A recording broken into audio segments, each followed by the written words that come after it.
शुरू करो, डालो बुनियाद, घर महल नजर आएगा। वंडर लाइए, वंडर अपनाइए, फर्क नजर आएगा। वंडर सीमेंट, फर्क नजर आएगा। नमस्कार, मैं हूं रविंद्र जैन और आप देखना शुरू कर चुके हैं सबकी खबर। मध्य प्रदेश में प्रदेश कांग्रेस अध्यक्ष जीतू पटवारी की टीम की घोषणा होने के बाद अब पार्टी में बवाल मचा हुआ है। पार्टी के कई जिम्मेदार और वरिष्ठ नेता सार्वजनिक रूप से इस कार्यकारिणी की आलोचना कर रहे हैं, निंदा कर रहे हैं, विरोध कर रहे हैं। इनका ये कहना है कि ये आखिरकार पार्टी की दुर्दशा करने वाले नेता ही पार्टी में हावी हैं और उन्हीं के अनुसार ये पद बांटे जा रहे हैं।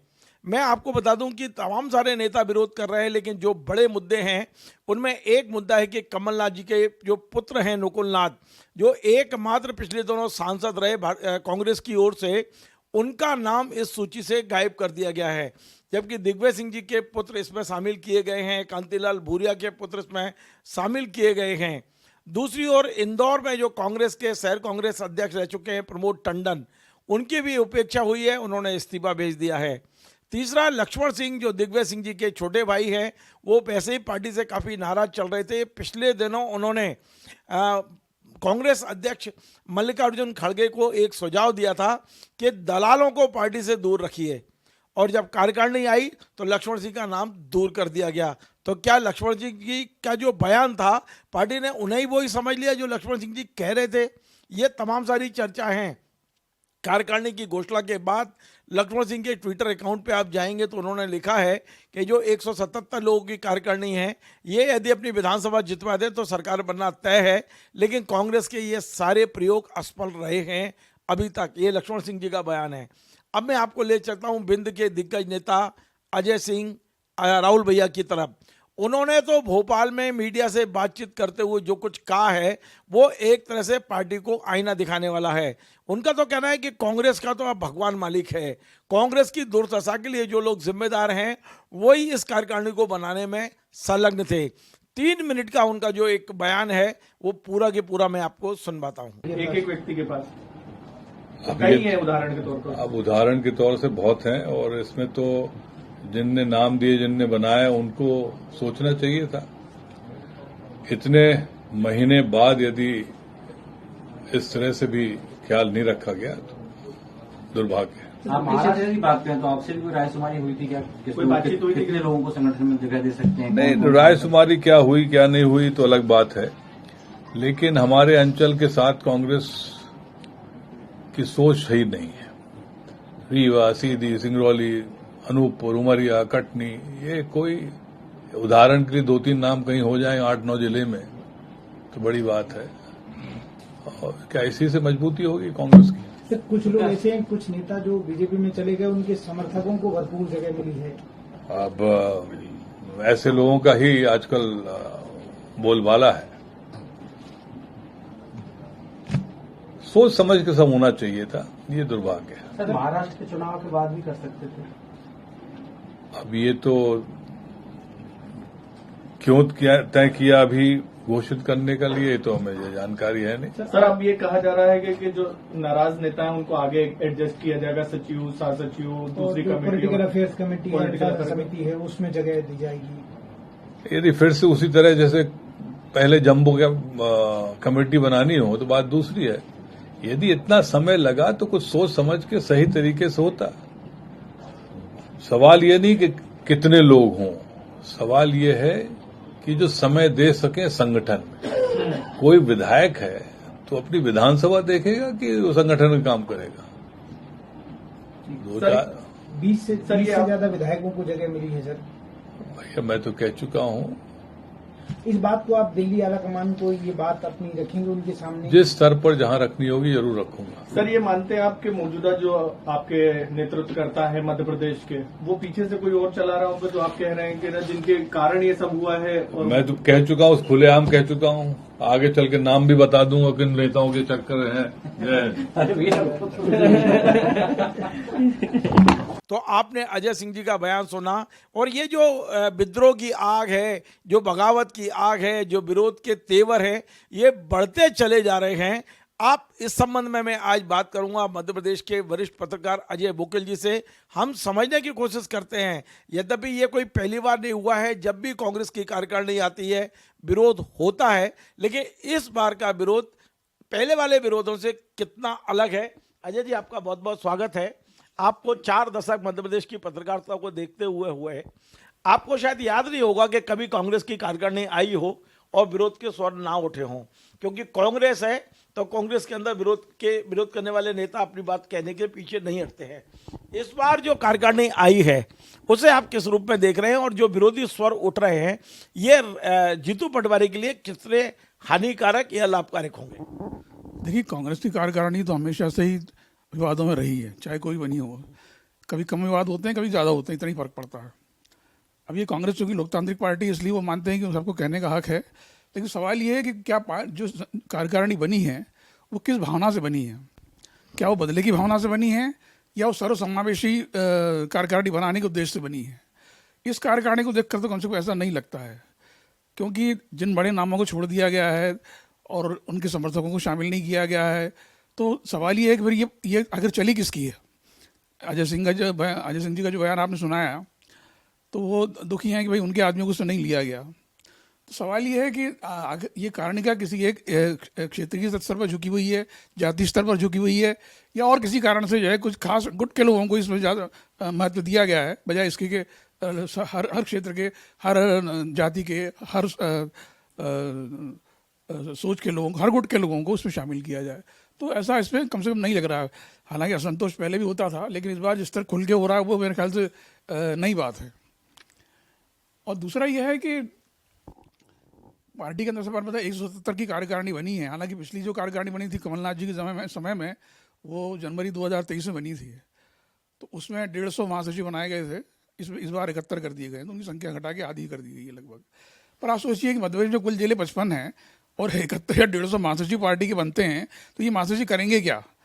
किसी भी पार्टी के अंदर महासचिव का बहुत अध्यक्ष के पास सबसे महत्वपूर्ण होता है, उसमें काफ़ी जिम्मेदारियाँ होती हैं और वो एक्टिव जो संगठन का काम करना, सक्रियता से करना उनकी जिम्मेदारी। अब सवाल है कि 71 महासचिव में कौन किसकी सुनेगा और कौन किसको क्या कहेगा, आप सोच सकते हैं। हर जिले में 2-2 महासचिव होंगे, मतलब एक इसका अर्थ ये हो गया। लेकिन कांग्रेस का कुछ जो काम करने का तरीका है वो दूसरी पार्टियों से अलग है। तो मेरे को लगता है कि 10 महीने अगर लिए गए इसको कार्यकारिणी बनाने में, तो अगर यही कार्यकारिणी बननी थी तो ये महीने भर बाद भी घोषित हो सकती थी, इसमें कोई इतना सोचने की वो बात ही नहीं थी। और मुझे आश्चर्य तो इस बात का है कि अगर इस कार्यकारिणी को हाईकमान ने जो है क्लीन चिट कैसे दे दी? अगर ये या तो उनको फीडबैक नहीं है उनके पास, या फिर जो भी होगा ये कहना मुश्किल है। संगठन कांग्रेस में किस तरीके से चल रहा है ये केवल मध्य प्रदेश की बात नहीं है, ये राष्ट्रीय स्तर पर की बात है। भाई लोकसभा के अंदर कांग्रेस को सफलता मिल गई, वो एक संयोग ज़्यादा है, इसमें संगठन का कोई योगदान नहीं है। लेकिन अब वो अपने पुराने मध्य प्रदेश में तो 0 हो गया ना। हाँ, ये तो राष्ट्रीय स्तर की बात कर रहा हूँ, लेकिन मध्य प्रदेश में तो निश्चित रूप से जब तीसरा चुनाव भी लगातार हार गए। अभी जैसे किसी ने कहा कि साहब वो जो है वो ये एक विधानसभा नहीं जिता सकती है कार्यकारिणी, मतलब इसमें जो लोग शामिल हैं। मेरा कहना यह है कि जब पिछली कार्यकारिणी में कमलनाथ जी ने 150 महासचिव बनाए थे तो रिजल्ट क्या आया था? 563-64 सीट जीत पाई थी कांग्रेस। तो सवाल है कि इस बार 71 महासचिव क्या कर लेंगे, सोचने की बात है। तो कुल मिला के ये केवल एडजस्ट करना ज़्यादा से ज़्यादा अपने आदमियों को, ये एकमात्र इसके पीछे वो उद्देश्य दिख रहा है। संगठन मजबूत होगा, लोग जनता के बीच काम करेंगे, अपने वोट बढ़ाएंगे, तो ऐसा कोई उसके दीर्घकालीन उद्देश्य इसमें कोई दिख नहीं रहा है। वैसे भी मध्य प्रदेश में अब कोई बड़ा चुनाव है नहीं, सिवाय इसके स्थानीय निकाय और पंचायतों के, और बड़े चुनाव पार्टी ने बिना संगठन के निकाल दिए। यानी कार्यकारिणी से ये कार्यकारिणी तो लोकसभा के पहले ही बन जानी चाहिए थी। तो लोकसभा चुनाव भी हो गया, उसके बाद उपचुनाव भी हार गए, अगला उपचुनाव है उसमें भी जीतने की संभावना लगभग नहीं के बराबर ही है। तो अभी चुनाव बना दी गई है इसलिए कि भाई ठीक है मेरे आदमी भी रहे, इसके आदमी। आखिर मध्य प्रदेश में कांग्रेस का होगा क्या? क्या कांग्रेस जैसी 20 साल से चल रही है, यदि उसी पैटर्न पे चल रही है तो धीरे धीरे पार्टी के नेता अब तो ये चैलेंज कर रहे हैं बीजेपी वाले कि 5 लाख कार्यकर्ता हम तोड़ चुके हैं। तो क्या कांग्रेस में नाम लेने वाला भी बचेगा नहीं बचेगा? जैसा कि अभी अजय सिंह जी ने कहा है कि कांग्रेस पूरी तरह भगवान भरोसे हो गई है। हाँ, बिल्कुल सही बात है। अगर इसी तरह संगठन चलने वाला है आगे भी, तो फिर अगले चुनाव, अगले 5-10 चुनाव में तो कांग्रेस उम्मीद रखनी ही नहीं चाहिए। जब संगठन खत्म सा है, कई बड़े नेता पार्टी छोड़ के बीजेपी में चले गए हैं, जो थोड़े बहुत बचे हैं उनका भी वो नाम मात्र के हैं, उनकी अब चल नहीं रही है, उनका जो है ज़माना ख़त्म हो चुका है, लेकिन अभी भी वो अपने थोड़ा बहुत कुछ करते रहते हैं, बयानबाजी, वो अलग बात है। लेकिन जिस तरह से संगठन को मजबूत बनाने की ज़रूरत है, गांव-गांव शहर-शहर जाके लोगों से संपर्क करने की ज़रूरत है, अपने मुद्दे लोगों तक पहुंचाने की ज़रूरत है, और लगातार लगते रहते कि एक विपक्ष के रूप में कांग्रेस पार्टी जिंदा है। ये जब तक नहीं होगा तब तक खाली ये बयान। दिल्ली वाले तो कहते हैं कि हमने बहुत बड़ा प्रयोग किया मध्य प्रदेश में, हमने युवाओं को कमान सौंप दी, नेता प्रतिपक्ष उमंग सिंघार को बनाया, ये एकदम यंग है, जीतू पटवारी को कमान सौंपी संगठन की। तो आपको लगता है कि युवा नेतृत्व आने के बाद कोई असर दिख रहा है मध्य प्रदेश में? देखिए, ये मुझे याद आ रहा है कि शायद अपनी बात हुई थी इस बारे में, जब ये जीतू पटवारी और उमंग सिंघार को बनाया गया था, तभी मैंने कहा था कि ठीक है, ये युवा जरूर हैं, लेकिन उस तरह के नहीं है जो जिम्मेदारी इनको सौंपी गई है। अभी इनको और अनुभव लेने की ज़रूरत है। उतनी गंभीरता दोनों में नहीं है उस जितनी होनी चाहिए जिस पद के जहाँ तक सवाल है। लेकिन किसी भी संगठन के अंदर युवा और अनुभवी नेताओं का जो है एक संतुलन होता है। कांग्रेस में वैसा कुछ अब बना दिया तो आपने एक झटके में दोनों युवा बना दिए, जिनको बहुत ज़्यादा कोई अनुभव है नहीं इस तरह का। ठीक है, कुछ आपने आंदोलन किए, आपका हाईकमान से व्यक्तिगत संबंध है, वो एक अलग मुद्दा है। लेकिन सवाल ये कि एक जो लॉन्ग टर्म के हिसाब से जिम्मेदारियां दी जाती संगठन के अंदर कहीं भी, तो उसका उद्देश्य रहता है कि भाई संगठन जो अभी जिस हालत में पहुंच गया है, रसातल को पहुंच गया है, वो फिर से खड़ा हो और फिर मजबूती से मुकाबला कर सके। बीजेपी जैसी पार्टी का जो रात दिन यही काम करती रहती है, या बीजेपी कार्यकारिणी घोषित हुई तो कोई ज़्यादा चर्चा नहीं हुई, कोई बात नहीं हुआ, वही लोगों ने मान लिया। और वैसे भी बीजेपी में तो कार्यकारिणी घोषित हो गई, बीजेपी में तो अभी चुनाव की प्रक्रिया शुरू हो गई, उन्होंने चुनाव अधिकारी नियुक्त कर दिए। एक शब्द कहीं सुनने में नहीं आया कि हमें जिम्मेदारी। आप देखिए, सिंधिया समर्थक एक भी व्यक्ति को कहीं चुनाव अधिकारी नहीं बनाया, लेकिन किसी की आवाज़ तक नहीं निकल रही। हाँ, तो ये तो अनुशासन है ना पार्टी का। आप कांग्रेस इसको दबाव कह सकती है, वो अलग बात है। लेकिन मेरा मानना ये है कि भाई अगर आप लोगों से बात नहीं कर रहे हैं और लोगों से संपर्क आपका नहीं है, आपको ये समझ नहीं है कि आगे चीज़ों को कैसे ले जाया जाएगा, और दूरदर्शिता नहीं है, सबसे बड़ी बात तो ये है। अगर वो नहीं है तो आप अपने मन से कुछ भी करते रहिए, जीतू पटवारी अकेले क्या कर लेंगे।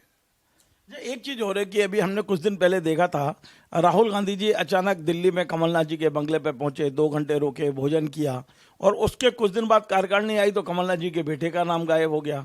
तो ये कैसी मुलाकात और सम्मान कमलनाथ जी को दिया गया कि उनके बेटा जो मध्य प्रदेश में एकमात्र सांसद था पिछले रीजन में, उसी का नाम काट दिया गया। मुझे तो ऐसा लगता है कि कमलनाथ की राजनीति को खत्म कर रहे हैं। बीजेपी तो काम कर ही रही है, कांग्रेस वाले उससे ज़्यादा काम कर रहे हैं। कारण ये है कि अगर राहुल गांधी वहाँ मिलने भी गए होंगे कमलनाथ जी के यहाँ, जैसे कि खबर भी आई थी, तो वो उसके पीछे क्या उद्देश्य था ये अभी तक स्पष्ट नहीं हो पाया। कम से कम कार्यकारिणी देखकर तो ऐसा नहीं लग रहा है कि उनके पार्टी में राजनीतिक पुनर्वास की कोई बात हो रही है। हो सकता है कि सौजन्य या पुराने रिश्ते के तहत तो चले गए होंगे, वो एक अलग बात है। लेकिन जिस उद्देश्य से उन्होंने बुलाया, राहुल गांधी को बुलाया होगा या वो गए होंगे, और जो अपेक्षा कमलनाथ जी की रही होगी, वैसा तो इस कार्यकारिणी में कहीं दिख नहीं रहा है। एक और आखिरी प्रश्न मेरा ये है कि जब सुरेश पचौरी जी कांग्रेस के अंदर थे तो वे अपने समर्थकों को पद दिलाने की पूरी मुहिम चलाते थे और काफ़ी लोगों को दिला भी लेते थे। कई पदों पर उनके समर्थक बैठ जाते थे। अब वे बीजेपी में चले गए हैं, लेकिन उनके समर्थकों को उसी संख्या में पद मिले हैं जब वो थे। तो इसका भी एक बहुत बड़ा विरोध हो रहा है कि पचौरी समर्थक इतनी बड़ी संख्या में पद लेने में सफल कैसे हो गए। अजय सिंह जी ने जो आरोप लगाया है, मेरे ख्याल से उनका इशारा इनकी ओर ही है, क्योंकि जो लोग पार्टी में नहीं है उनके इशारों पे काम हो रहा है। तो अब ये तो कहना मुश्किल है कि आखिर इसके पीछे वजह क्या है, लेकिन ये कह सकते हैं पचौरी सिंह का प्रभाव का पार्टी में भी बना हुआ है, ये कह सकते हैं। और एक और मुद्दा इसका जो इसमें चर्चा में नहीं आया, बाकी तो छोड़िए, मुस्लिम भी नाराज हैं इस कार्यकारिणी से। मध्य प्रदेश में मुसलमानों की संख्या करीबन 7% है, मात्र 6 मुस्लिम प्रतिनिधियों को इसमें जगह मिली है, उसमें भी 1-2 तो पचौरी जी के आदमी है। तो सवाल ये, और इंदौर वालों ने, इंदौर के अफसर पटेल जो है कांग्रेस नेता है, उन्होंने तो खुल करके बगावत कर दी। उनके सब वोट के समय हम याद आते हैं, और जब कार्यकारिणी कुछ जिम्मेदारी देने की बात आती है मुसलमान भुला दिया जाता है। तो ये एक बड़ा संदेश है, क्योंकि मुस्लिम वोटर जो है वो तो लगभग 100% बीजेपी कांग्रेस के साथ ही रहा है, मध्य प्रदेश में रहता आया है। अगर उसमें से भी असंतोष के स्वर उठ रहे हैं तो इसका मतलब ये है कि अगर कोई आपस में कोई तालमेल या कोई पहले चर्चा या कोई समन्वय जैसी कोई चीज़ कार्यकारिणी के पहले हुई नहीं है। बहुत बहुत धन्यवाद। तो आज थे अजय बुकिल जी, जिनका बड़ा साफ कहना है कि मध्य प्रदेश में कांग्रेस रसातल में जारी है और यहाँ स्थितियाँ सुधारने का कोई प्रयास अभी भी दूर दूर तक दिखाई नहीं दे रहा है। आपका ये भी कहना है कि बेशक कांग्रेस ये दावा करे कि उसने मध्य प्रदेश का नेतृत्व युवा टीम को सौंपा है, चाहे वो जीतू पटवारी हों या उमंग सिंगार हों, लेकिन इन दोनों नेताओं में आज भी अनुभव की कमी है। और तीसरा और बड़ा मुद्दा उन्होंने ये उठाया है कि मध्य प्रदेश में कांग्रेस छोड़ने वाले नेताओं की आज भी कांग्रेस के अंदर उतनी चल रही है जितनी पहले चला करती थी। मुस्लिम बिरादरी भी यदि नाराज है और वो भी नेतृत्व को लेकर यदि संगठन से खपा है तो अब पार्टी को चिंता और चिंतन दोनों करना चाहिए।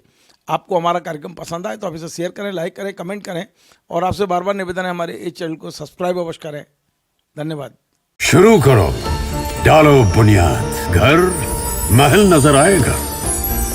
वंडर लाइए, वंडर अपनाइए, फर्क नजर आएगा। वंडर सीमेंट, फर्क नजर आएगा।